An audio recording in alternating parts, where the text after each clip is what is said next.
¿Cómo está usted? We are in the game. All right, so we got a little gap down. We got a little gap down in the market. Not much. Flat open for the most part. I was hoping, man, yesterday was the day of days to shred. Man, I was hoping we kept this gap up, man. We could have taken this piggy down. We could have taken this piggy down all the way. It ruined, the market keeps ruining my fun in the pre-market. I wanted to short this gap up, but we are not going to get that. So now we got to do a couple things, all right?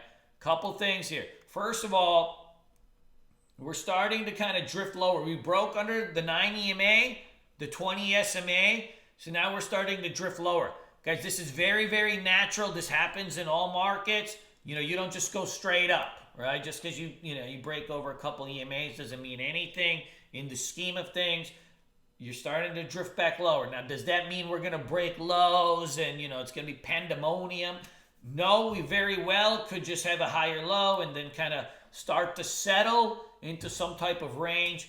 My gut feeling or just intuition based on previous kind of big market dumps is that we enter a multi-month possible range that takes a while to develop, and it'll be a big range. So it's going to be tradable with some volatility, but there's going to be some back and forth. So I think maybe one more if we got one more big flush, that would probably set us up for the long. We could kind of take this thing back over, back up and down all around.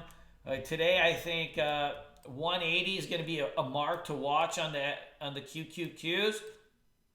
That could be a small bit of support.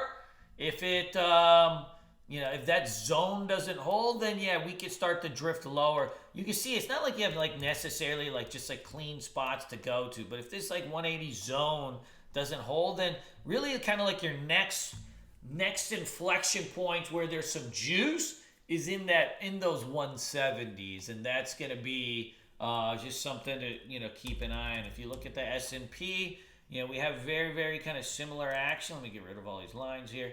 We have very, very similar action, meaning, we stalled out at the 20 and then broke back under the 9, and now you're starting to kind of drift this thing low. Does it mean we break lows?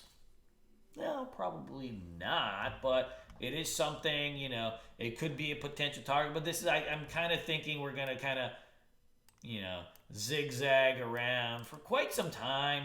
And we may even break lows for a period of time, but the majority of the crash is probably done for the most part. And you've even started to see, right, kind of volatility dampen down. So you're already starting to see some signs of healing. But in the meantime, even if we range for a long time, we're going to get tons of tradable play. So let's take a look and see if there's any decent earnings plays, and then we'll go through the watch list. And if you guys have of course any tickers or anything that you want to watch or look at, let me know. Yeah, you know what? Yesterday was a nice, easy day to trade. There was a trend day. They happen very rare. So I don't anticipate today being a trend day.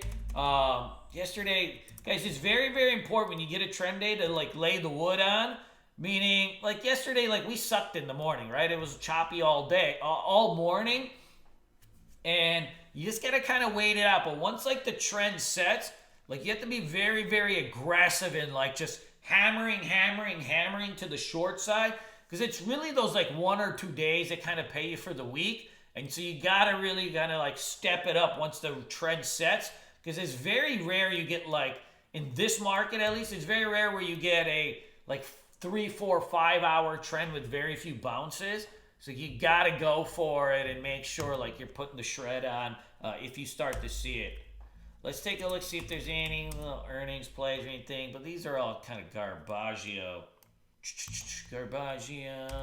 See, these, you can't trust these. This, okay, he's gapping up 8%.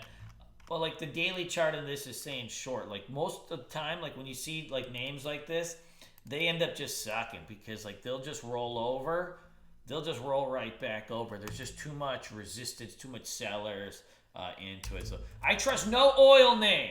You can see like this Comanche, you know, they're going to catch upgrades and stuff like that for like a little pump, and they are low, but just because they're low doesn't mean anything, right?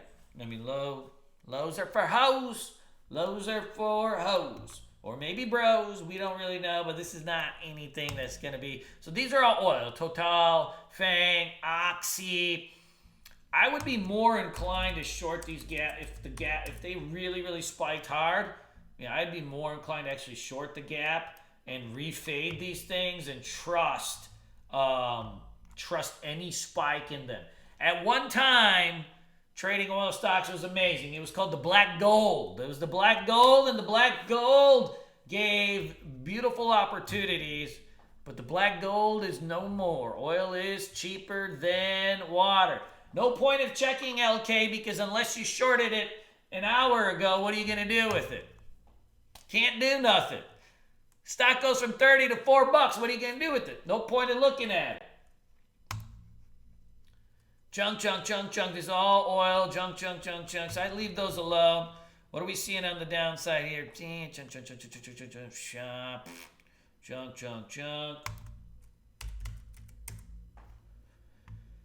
Yeah, pass on all these. All right, so let's talk about the regular watch list. We got a lot of stuff to do. Plan for today, TQQ. All right, plan for today, TQQ. If we get this thing shred under yesterday's lows, I think we put this bad boy down. I think we take this thing short, and you know, we could drift this thing back down into maybe even the mid 30s, which would be frankly very nice. All right, so I like this kind of action over here.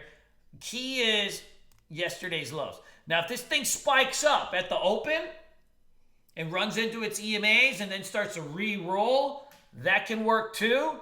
We've got to be able to play it both ways. Play number one.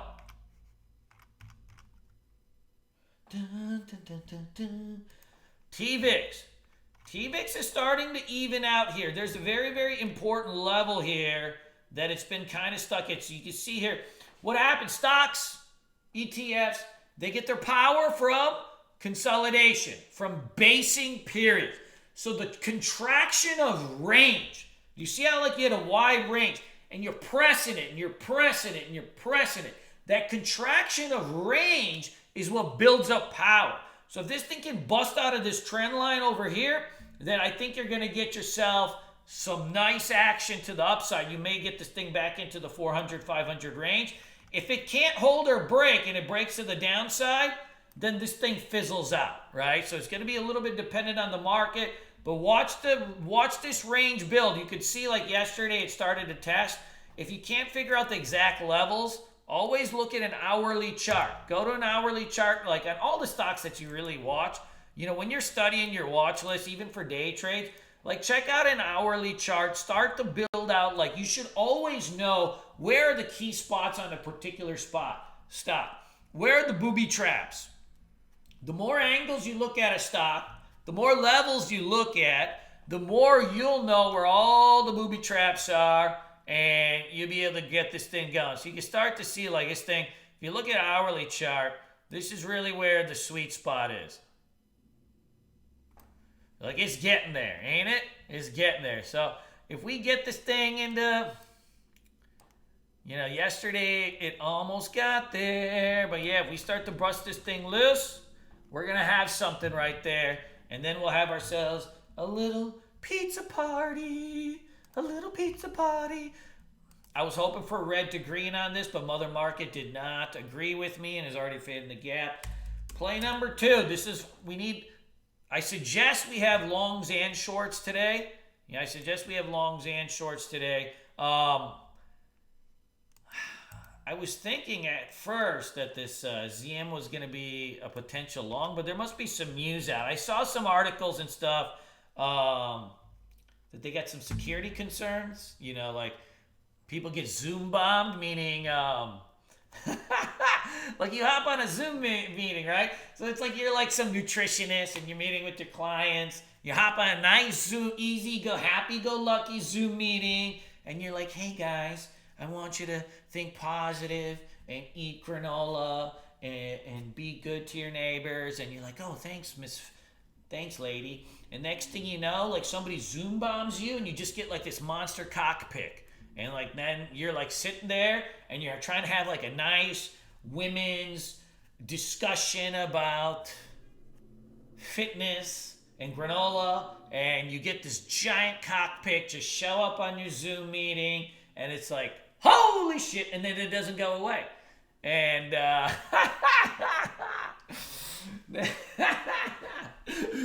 fucked would that be?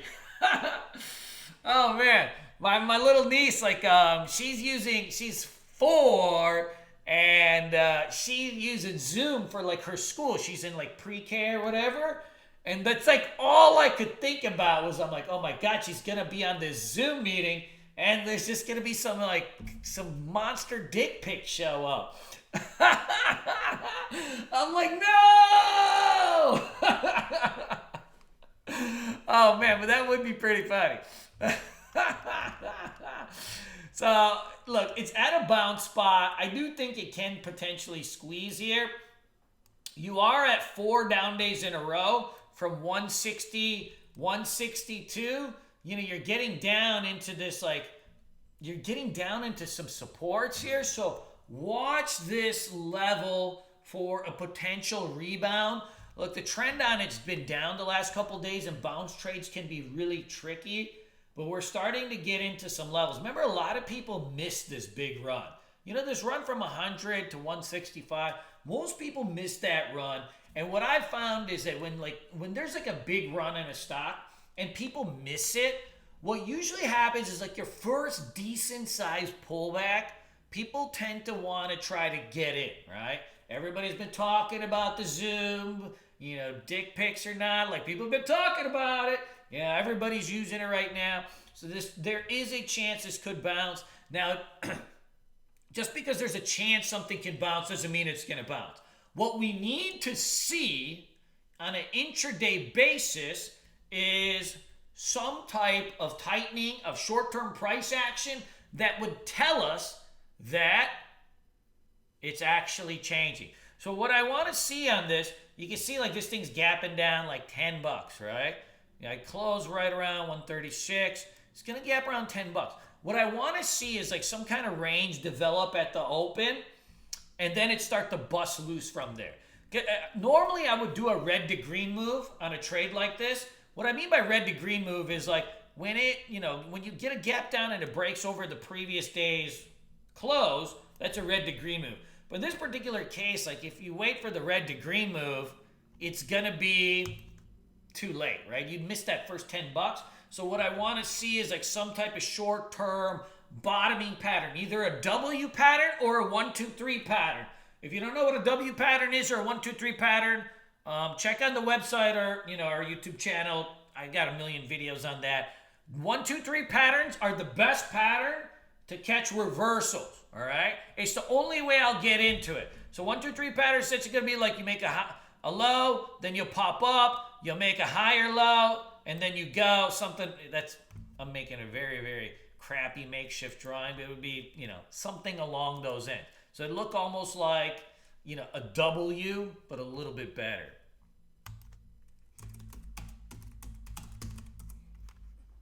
Good, I like that one. Let's keep that on watch. Yo, this BA has been like a daily trader for us. It's really starting to bleed out here. I think you're going to get this thing back into this, zone. Now, we can't, because it's on day number 4 of the shred down, you can't short it like as it breaks down.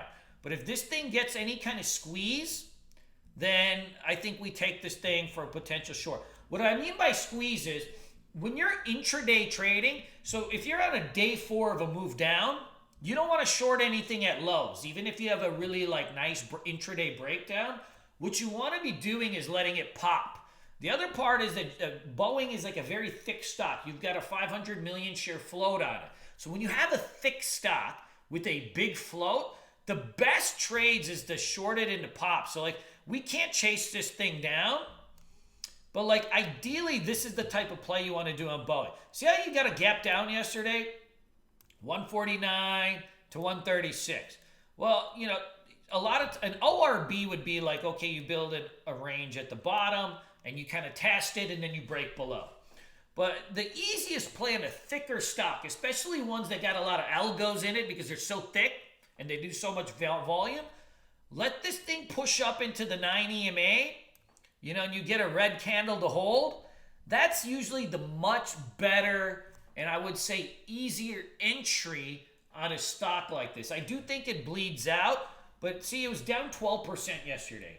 That means that SSR is on. The SSR means short sale restriction. When the short sale restriction is on, you can't short it on the bid. You can't market order it essentially.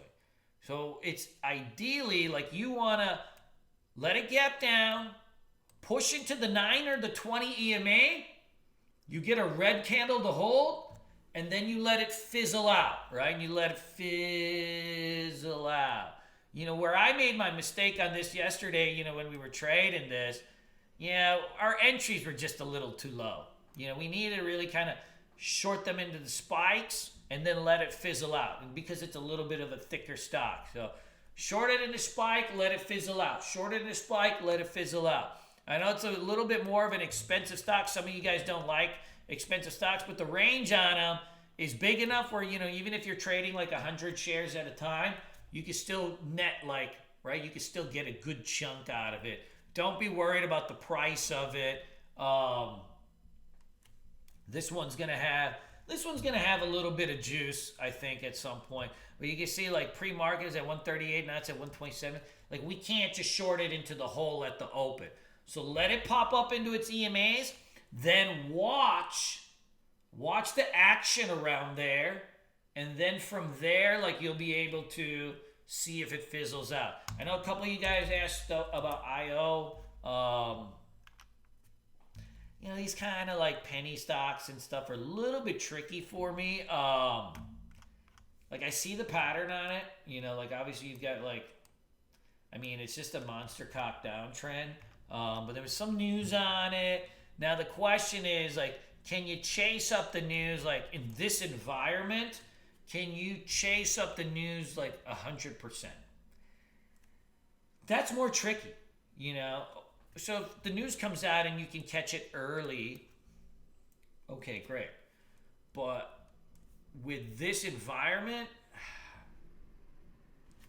chasing a penny stock up like over 100%, I think is a little bit risky. You would need like the picture perfect best intraday pattern in the history of the world to need to take the risk. And the reason is, you know, even when you deal with like these, in like when the market is fading off and you're dealing with a lot of these kind of small cap stocks, the bottom drops out of them so quick sometimes. Like you could have like, say, just something small, like 2,000-3,000 shares.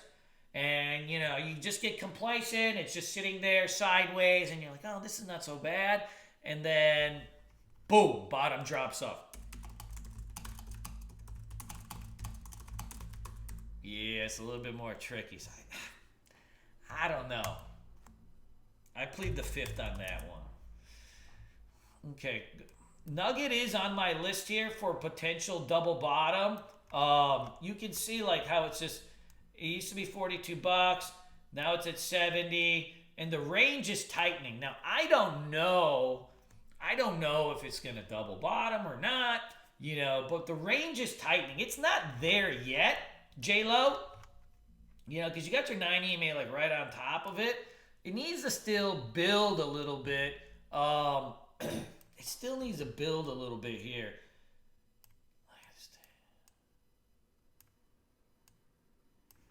Yeah.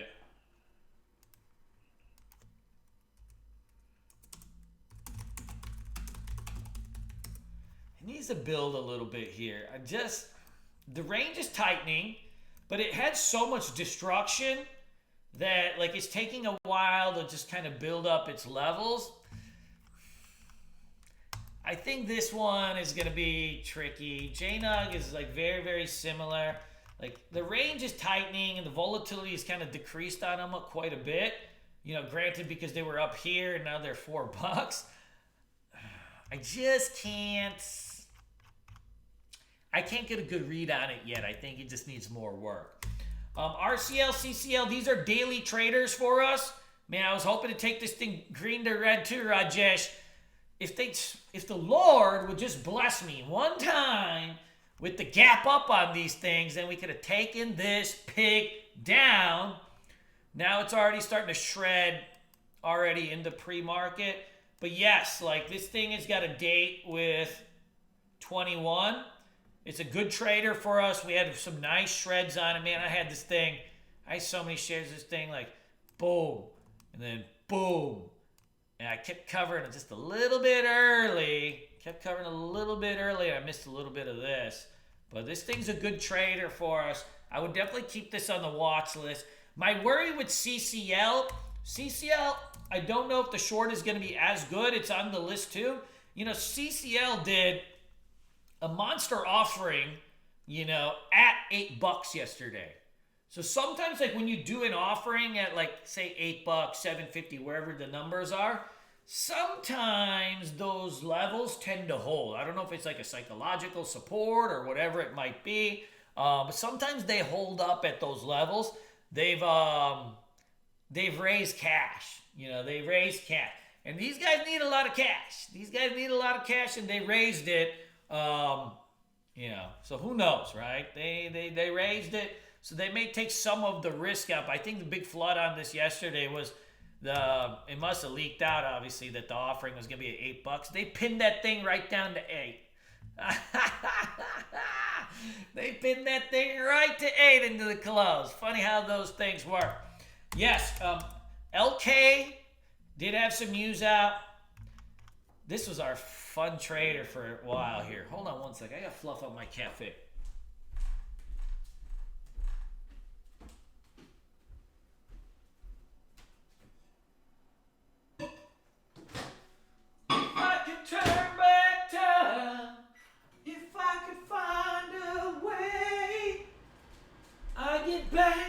I'll get back, you say. So check this out. This thing, it got decimated from 27.4. They've come out, it's a fraud. If you look at the weekly chart, you really kind of busted through all levels of support here. The only thing I could see that could happen, there might be a little short squeeze on this thing at some point if a level breaks. You know, and then you squeeze this thing higher.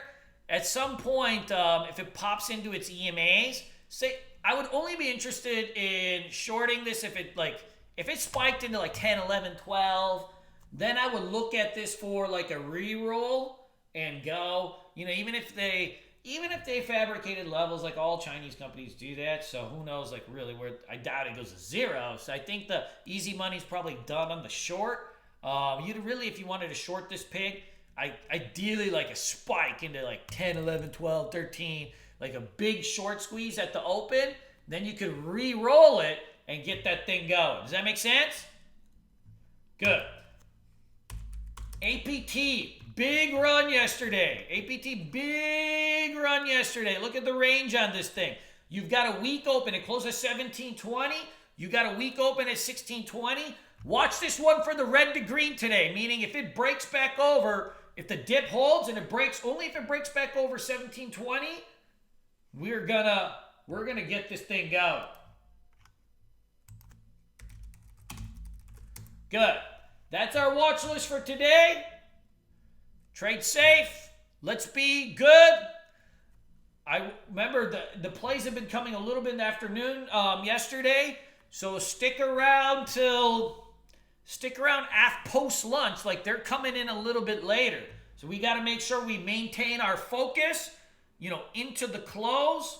As always, I sorry I went off video yesterday. Paul wanted to come on and do some swing trading stuff, but I'll make sure to be on all day today. We got things to do. We got things to see, people to do. Let's do what we do. Yesterday was hot, but let's make it hotter. As always, guys, I'll be trading in the Bulls on Wall Street Discord room all day. You guys are more than welcome to join. And I'll be on screen sharing all that fun stuff. Let's have some fun. If I could turn back time.